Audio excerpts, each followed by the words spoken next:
начин. Имам приятели, които са родители от много по-дълго време. Когато се тревожат, че синът ми расте като лайно, те ми казват: спокойно, вие сте възпитани хора, казвате благодаря и моля на сервитьорите. Той ще попие това от вас. Същото правиха и моите родители. Надявам се той да взема пример от нас. За сега не внимавам много. Даваш ли им много задачи? В момента искам само да чистят след себе си. Нищо повече. Имат достатъчно задачи в училище. Надявам се да завършат. Аз не бях добър ученик. Жена ми също не е била отличничка, но първо искам да ги стимулирам да полагат усилия в училище, да се трудят, да си пишат домашните и всичко останало, а след това ще им поверявам повече отговорност. Предупреждаваме децата си за някои неща, които може да им се случат. Дъщеря ми се събуди една сутрин и изведнъж започна да се снима в киното. И... да, предупреждавам я от какво да се пази. Обичайните грешки, странностите, всички капани на тази професия. Освен това, я съветвам да не бърза, да не позволява на всички външни фактори да нахлуят във вътрешния и кръг. Той си е само нея. Насърчавахте ли децата да станат актьори? Не сме. Съвсем не.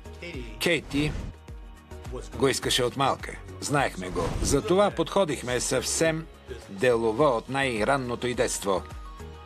И аз и Голди. Децата ти искат ли да станат актьори? Насърчаваш ли ги? Не мисля, че имам голям избор. Синът ни Дилан сега е на 14. Той вече тръгна по този път. Дъщеря ни е отлична танцорка, изявява се като модел. Убеден съм, че много скоро ще поиска да стане актриса. Те изразнаха в тази индустрия и не хранят илюзии. Не мислят, че е фантастична. Не мислят, че е бляскава. Знаят в какво се забъркват. Голди беше много по-притеснена. Опита се да контролира ситуацията много повече от мен. Запазих си мнението за себе си.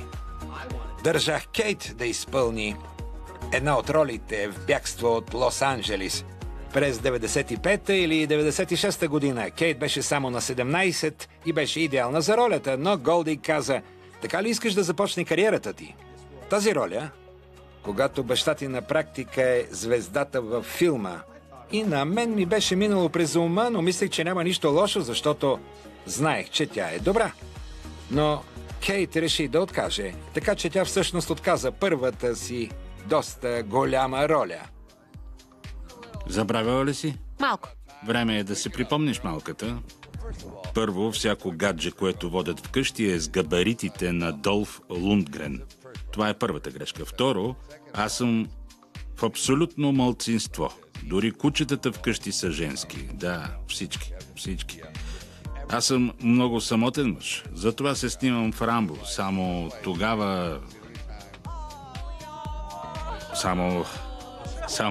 тогава се чувствам мъжествен.